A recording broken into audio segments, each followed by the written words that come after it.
Battle 300 to modern day, war and technology have always been closely intertwined. What is it about war that causes people to unite? For example, how does a silversmith organize an entire militia within 7 hours to defeat a trained British army in the Battle of Lexington? Or, how does a toy manufacturing company change the course of World War II? How is it that one sentence can unite an entire nation in writing the greatest story of faith, politics, and science ever, landing a man on the moon? There's something else going on here. And I reason that if you can deconstruct war and innovation into its smallest pieces, you can understand why it's such a fertile ground for innovation, and you can reverse engineer the impact of war. So, I started studying inventions. But what I found is that every invention has a story, every story has a team of characters, and every team of characters has a leader. I had been asking the wrong question. Where I was once asking, why does war accelerate innovation? I should have been asking, who accelerates innovation and how do they do it? So when I started looking past those stories of inventions with a lens to the people and the teams around them, something rose to the surface. There's 3 patterns that all great leaders use to bring ideas to life. And it just so happens that these patterns rise in wartime. So why? Let's think about our event today. So fear, something about fear, right? Causes an expectation of something in the future, which creates an action. So these are 3 actions all great leaders use to bring ideas to life. And I'll explain them quickly. I call this the Delta engine. Because when you use it as a lens to the past, you can make success so much clearer. But when you use it as an approach to the future, you can design the delta, the change that you want to have on the world. So I'll explain them. Cause is your one meaningful, focused vision that's so clear anyone can repeat it back to you. Connect is connecting with people outside our industry into our cause. And context is understanding self, understanding other, and the environment in between. So think of it like this. Cause is your fuel in your engine. Context is your roadmap, and connect with the people that you bring with you along the way. And nowhere in history is there a better example of connecting than the Revolutionary War. Has anyone heard of William Dawes? Most people haven't. But Paul Revere wasn't the only one to go on the midnight ride, and William Dawes was just one of the riders dispatched with him. So why don't we talk about William Dawes in elementary history class? The answer's simple. On William Dawes' midnight ride, no one showed up. On the other hand, Paul Revere was able to organize an entire militia in 7 hours. If you do the math there, that's humanly impossible. There were no group texts, no Facebook messages, no save the date. So how did he do it? Let's look at this through the lens of the Delta engine. To understand how Paul Revere did it, you'd have to understand who he was as a person. So Paul Revere was just a silversmith, but as it turns out, he was so much more. He was a hunter and a fisherman, a gambler and a politician, a theater lover and a bar hopper. The key here is he wasn't just connected with silversmiths. He was connected with people from the highest of highs and the lowest of lows. So when Paul Revere went on his midnight ride, he didn't go running through the streets screaming the British are coming. That would have been too dangerous. But what he did do is he knocked on the right doors because he knew who to connect with to spread his message the best. And in turn, those people connected with other people before the end of the night, their entire networks of writers spreading Paul Revere's cause. The legend of Paul Revere lies less in what he was able to accomplish as an individual, and more of what he was able to do by organizing and connecting people. So think of this like the lunchroom conversation, right? We have all these lunchroom tables, but this event was created because students came from different lunchroom tables and connected with each other to bring this to life. Paul Revere was the exact same way. He was just a silversmith, but he connected outside of his small world of being a silversmith. Because it is those that connect outside of the world that can change the world. But the way the Delta engine works is that if you don't have all three pieces moving simultaneously, you won't move forward. You can be the most connected person in the room, have 2,000 Facebook friends, and spend all day creeping, and you won't get anything accomplished, right? You've also got to understand context, your roadmap. Remember, context is understanding self, understanding other, and the environment in between. And key in this is understanding and almost embracing our own limitations. And there's a story in history, an unsung hero in World War II that was able to use his limitations as an advantage. And his name was Harold John Turpin. The date is May 10th, 1940, and Germany had just invaded Paris. German troops were marching under the Arc de Triomphe. But 300 miles away in Enfield, Great Britain, Harold Turpin sat down at his desk with the light on, scratching his head, trying to design a submachine gun to protect Britain from invasion. Here's what he was up against. The Germans at the time had the best submachine gun in the world. It's called the MP40. It was as effective as it was elegant. The Germans had what we assume to be the recipe for success. They had highly trained citizens, the best technology, entire factories designed to manufacture weapons. Harold John Turpin, on the other hand, had a problem. He had no trained citizens, archaic technology, and 0 factories designed to manufacture weapons. But what he did have is a deep understanding of his own limitations, a deep understanding of context. So he invented the most simple submachine gun to date, the Mark I Sten gun. It looked kind of like an exhaust pipe with a trigger on it. But he still had a problem. No one could manufacture his gun, right? So he called up a friend of his, Walter Lynes. Walter Lynes was the founder of the largest toy factory in Britain. And he said, "Hey, Walt, I got an idea for you. You guys are really good at making things with small parts. What do you think about cranking out a bunch of submachine guns?" So Walter Lynes, whose previous design experience includes yo-yos and Noah's Arks, sat down and redesigned the Sten 1 machine gun, brought it down from 69 parts to 47 parts.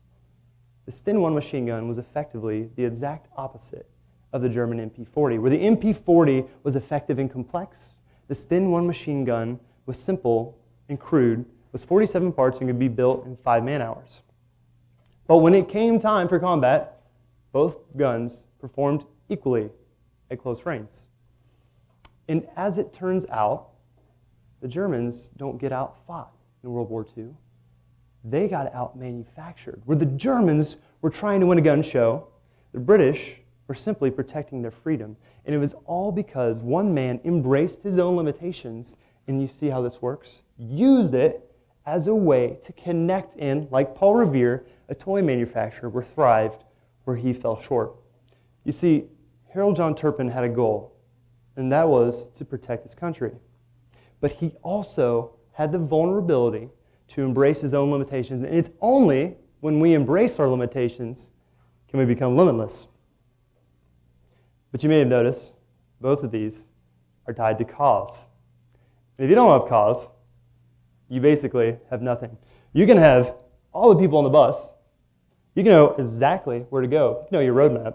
But if you don't know where you're going or have gas in the engine, you're not going anywhere. So I'll give you 2 examples of cause. One in which an agency had lost their cause. Another in which the agency's cause was crystal clear. Both of them from the same exact company. Can anyone think of in their mind right now NASA's cause? Crickets, right? No, we have no clue. But there was a time in history when anyone could tell you exactly what NASA meant to do.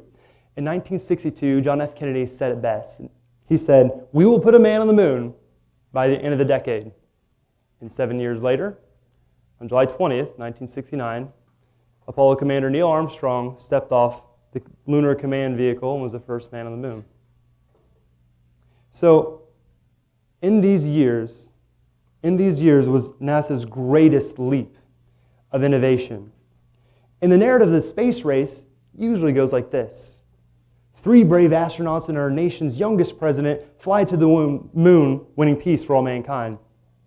This is dramatically shortchanging the story. The Apollo landing was basically a miracle. And getting the astronauts back was pretty impressive too. But it was basically a miracle, and the miracle lies less in the ingenuity of 3 astronauts. The miracle lies in an entire nation that believed. It lies in hundreds and thousands of men and women who put the parts together to create the Saturn V rocket. They say in factories those days, when the 4:30 bell rang, no one got out of their seats. You couldn't tell when quitting time was, because everyone wanted to make their part better than it had to be. Everyone cared. The miracle lies in a nation that cared. And there is a central theme that ties each one of these points together. And that is caring. You want to know why? Because it starts with a C. I'm just kidding. But cause is caring. Cause is caring. And the reason we couldn't tell what NASA's cause was is because they haven't given us a reason to care. John F. Kennedy did this right when he set the cause. As a leader, he was listening to his nation. And those factory workers, the reason that they followed their cause, think about these people. They're 3rd and 4th generation American. Parents were immigrants, and they were born, they had it in their blood to reach new frontiers. So when they were following Kennedy's cause, they didn't follow it for Kennedy. They followed the cause for themselves because they believed in it.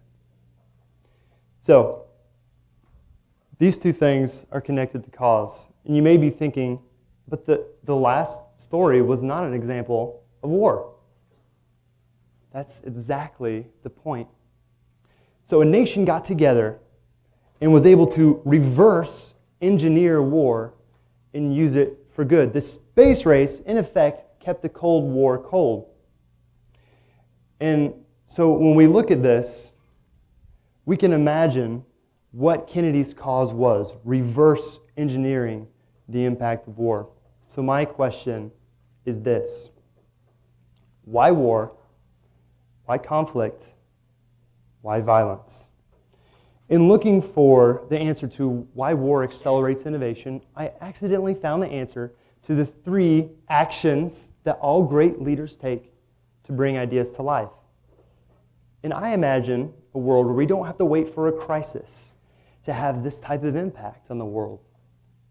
I imagine a world where we don't have to wait for fear. Like Kennedy, I imagine a world where we can reverse engineer the impact of war. In the space race, we had all of the innovation and none of the war. But there's something that stands in between us and that world. So for my job, I help companies imagine their futures by connecting them with the people they serve, consumers, people like you and me. And at the end of the session, we'll have walls lined up with ideas, and everyone will be so excited about them. Not because of their salary, they'll be excited about the impact they can have on mankind. But then I'll call up 2 weeks later, and people will still be pretty excited. Another 2 months will go by, I'll call up, and they'll say, we've slowed things down. Our engineers feel like they have some limits. They don't think they can make the product, or they might have not connected with the organization. Not everyone's bought in. They may have missed one of these pieces, and you need all 3 to work together.